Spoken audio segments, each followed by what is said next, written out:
देखिए अक्सर ये देखा जाता है कि मार्केट के अंदर जब स्मॉल कैप और मिड कैप स्टॉक्स के अंदर या इस इंडाइसेस के अंदर गिरावटें होने लगती है तो इन्वेस्टर्स परेशान होने लगते हैं और बहुत ज़्यादा उनकी तरफ से कमेंट्स आने लगते हैं। देखिए एक्चुअली मार्केट के अंदर जो पैसे ख़राब होते हैं ना, मुझे लगता है कि अक्सर व बेशतर इन्वेस्टर्स, हम रिटेल इन्वेस्टर्स खुद ऐसी गलती कर जाते हैं जिसकी वजह से हमारे पैसे नुकसान होते हैं। अगर सही तरीके से, अगर सही समझदारी के साथ, सही जानकारी के साथ और बिल्कुल पेशेंस के साथ अगर निवेश किया जाए तो मुझे नहीं लगता है कि आपको मार्केट के अंदर लॉस हो सकते हैं। क्योंकि लॉन्ग टर्म इन्वेस्टिंग में अगर लॉस हो रहा है तो इसका मतलब है कि हम ज़रूर बहुत बड़ी गलती कर रहे हैं जिसकी वजह से हमारे पैसे ख़राब होते हैं।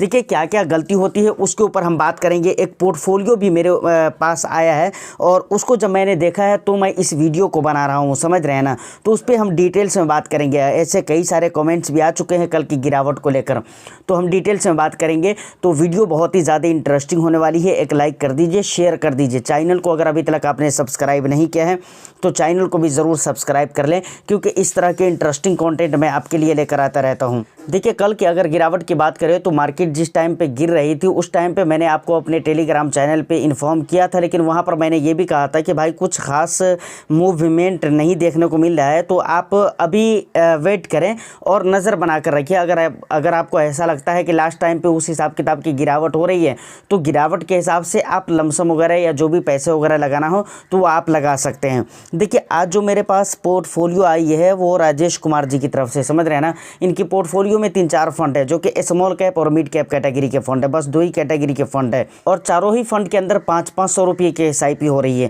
देखिए यहाँ पर मिस्टेक क्या हुआ और इनका जो कमेंट आया कि भाई गिरावट हो रही है मार्केट में, क्या किया जाए, क्या हमें अभी स्विच कर लेना चाहिए, क्या रिडीम कर देना चाहिए, निकाल लेना चाहिए। मतलब इनका जो कहना था वो पर्सनली 2 बातें कहनी थी कि भाई क्या अभी हमें निकाल लेना चाहिए, क्या करना चाहिए, क्या स्मॉल कैप और मिड कैप और भी ज़्यादा गिरेंगे।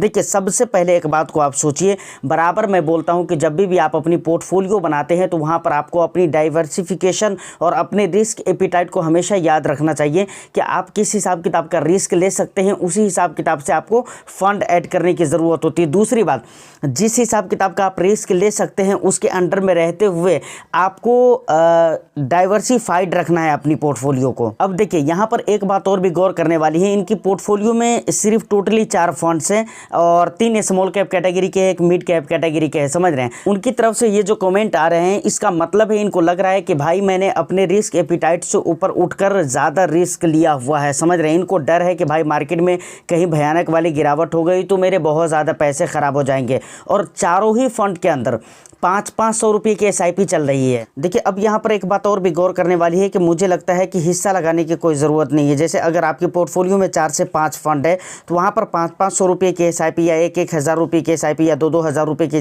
SIP ये बराबर जो करते हैं। ये क्यों करते हैं? आप अपने रिस्क के हिसाब से एलोकेशन करिए ना। ज़रूरी नहीं है कि अगर मेरी पोर्टफोलियो में 4 से 5 फंड है तो हर फंड में हम बराबर का निवेश करें।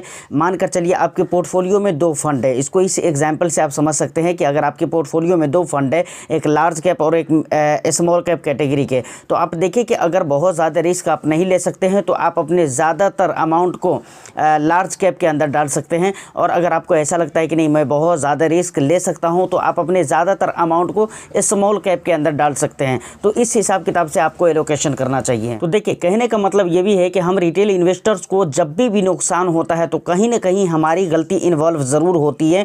कई पोर्टफोलियो देखता हूँ जहाँ पर 2-3 फंड है, 4 फंड है और वहाँ पर जो है ना जैसे तैसे निवेश किए गए होते हैं, या फिर जो है ना 3-4 है। जैसे इस पोर्टफोलियो में देख लीजिए 3 स्मॉल कैप ही है, क्या ज़रूरत है 3 स्मॉल कैप लेने की, 1 मिड कैप लेने की? आप लार्ज कैप भी ले सकते थे या फिर आप दूसरे कैटेगरी के फंड भी ऐड कर सकते थे जिससे आपको डाइवर्सिफिकेशन का फ़ायदा मिल जाता, जैसे मल्टी कैप फंड हो गए या फिर फ्लेक्सी कैप हो गए, या इसके अलावा और भी बहुत सारे तरीके के फंड्स हैं।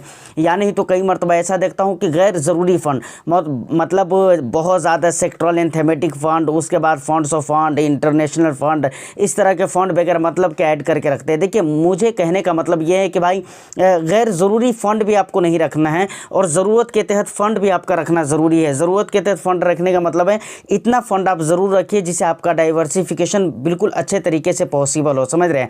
वहाँ पर 4-5-6 फ़ंड अगर आप सही से चुन लें तो मुझे लगता है कि बहुत अच्छा हो जाएगा, समझ रहे हैं ना। अगर अमाउंट ही कम है आपके पास, अगर 500, 1000, 1500, 2000 इस तरह की अगर SIP करना चाह रहे हैं तो 1-2 फंड ही आपके लिए मुझे लगता है कि काफ़ी, एक फ़ंड बहुत ज़्यादा है, 1 या 2 फंड ले लीजिए, काफ़ी है आपके लिए, समझ रहे हैं ना।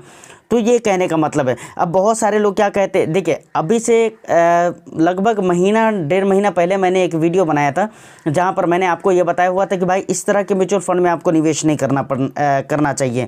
और उसमें मैंने बताया हुआ था 3-4 तरह के म्यूचुअल फंड थे, जैसे इंटरनेशनल फंड हो जाते हैं, जो अपने ऐसे फंड जो अपने ज़्यादातर पैसे को इंटरनेशनल इक्विटी में निवेश करते हैं, फॉरेन इक्विटी में निवेश करते हैं, ऐसे फंड में मैंने मना किया था। उसके बाद फंड्स ऑफ फंड्स में भी मना किया था कि आप के जो पैसे हैं फंड्स ऑफ फंड में निवेश करने पर एक फंड के पैसे दूसरे फंड में निवेश होते हैं, फिर वो स्टॉक मार्केट में निवेश करते हैं, तो मतलब आपके खर्चे बढ़ जाते हैं, समझ रहे, रिटर्न्स आपके एवरेज हो जाते हैं या फिर कम ही हो जाते हैं। बहुत अच्छे खासे रिटर्न्स की वहाँ पर उम्मीद भी नहीं की जा सकती है, मुझे नहीं लगता है। अगर आपको मिला है तो अच्छी बात है, आप मुझे कमेंट करके बता सकते हैं, समझ रहे हैं। उसके बाद सोल्यूशन ओरिएंटेड टाइप के जो फंड होते हैं, जैसे चाइल्ड स्पेशल हो गया, रिटायरमेंट स्पेशल हो गया, इस तरह बोलकर जो स्पेशल बोलकर जो प्लान होते हैं ना, उनमें भी निवेश करने से पहले आपको बहुत मर्तबा सोचना चाहिए। और इस तरह के फंड में जब भी आप निवेश करते हैं ना, तो उसके रिटर्न्स और उसके एक्सपेंस, 2 चीज़ आपको ख़ास तौर से देखना चाहिए। उसका परफॉर्म देखिए और उसका एक्सपेंस देखिए, ये 2 चीज़ें आपको ख़ास तौर से देखना चाहिए। ये 2 चीज़ें अगर अच्छी लगती है तभी जाकर आपको इस तरह के फ़ंड में निवेश करना चाहिए। अदरवाइज़ मुझे नहीं लगता है कि आम इन्वेस्टर्स के पोर्टफोलियो में इस तरह के फ़ंड की ज़रूरत है। आप नॉर्मली ऐसे फ़ंड का इस्तेमाल कीजिए जो मार्केट में ज़्यादातर चलते हैं और आम तौर पर चलते हैं, जैसे स्मॉल कैप हो गया, मिड कैप हो गया, लार्ज कैप हो गया, flexi cap, multi cap.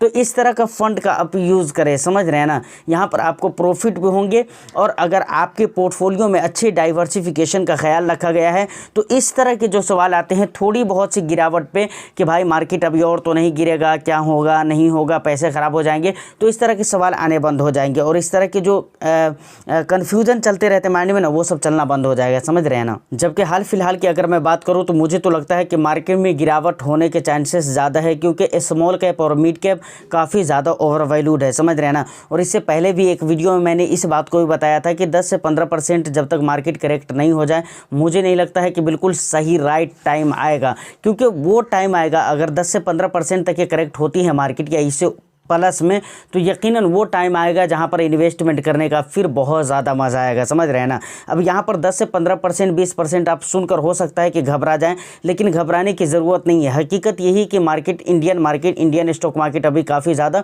Over valued है और इसको बहाने की ज़रूरत होती है। जब भी मार्केट ओवर वैल्यूड होती है तो वहाँ पर मार्केट को गिरने के लिए बहाने की ज़रूरत होती है। जब जब उसको बहाने मिलते हैं तो वो मार्केट गिरते ही गिरते हैं। जैसे अभी कुछ दिन पहले आपने देखा होगा कि भाई क्या कहते हैं, जापान के मैटर को लेकर मार्केट में गिरावट हुई थी, यूएस के मैटर को लेकर मार्केट के अंदर गिरावट हुई थी। उसके बाद कल की अगर बात करें तो ओवर वैल्यूएशन की वजह से कल भी गिरावट हुई थी। तो इस तरह से गिरावटें हो रही हैं और ज़रूरी नहीं कि 10 से 15% या 12% या 5-6% करके एक साथ ही मार्केट गिरे।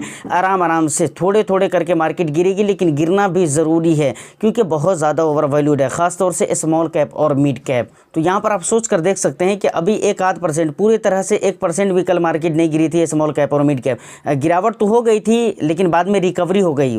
1% से ज़्यादा तक के गिर चुकी थी मार्केट, लेकिन बाद में मार्केट क्लोज होते होते तक के रिकवरी हो चुकी थी। तो हम ये नहीं कह सकते कि भाई 1% तक के कल की मार्केट में गिरावट हुई। लेकिन आप सोच कर देखिए, जिस टाइम पे 10 से 15% की गिरावट होगी या फिर लगातार 2% 4% करके 10-15% तक के जब पहुँचेगी, तो आप उस टाइम पे कैसे बर्दाश्त करेंगे। इसलिए आपको पहले ही इन तमाम तर बातों का ख्याल रखना बहुत ही ज़रूरी है और इन चीज़ों को बिल्कुल माइंड में लेकर चलिए कि भाई हमको पोर्टफोलियो के साथ अच्छे और बुरे दोनों समय में बने रहना है। बाकी आपका इन तमाम तर मुद्दों पर क्या कहना है आप मुझे कमेंट सेक्शन में बता सकते हैं। टेलीग्राम का लिंक भी आपको डिस्क्रिप्शन में मिल जाएगा, तो टेलीग्राम चैनल को भी आप ज़रूर ज्वाइन कर लीजिए। वहाँ पर कई सारे अपडेट मैं आपको देता रहता हूँ, जिसके लिए वीडियो बनाना पॉसिबल नहीं हो सकता है, समझ रहे हैं ना।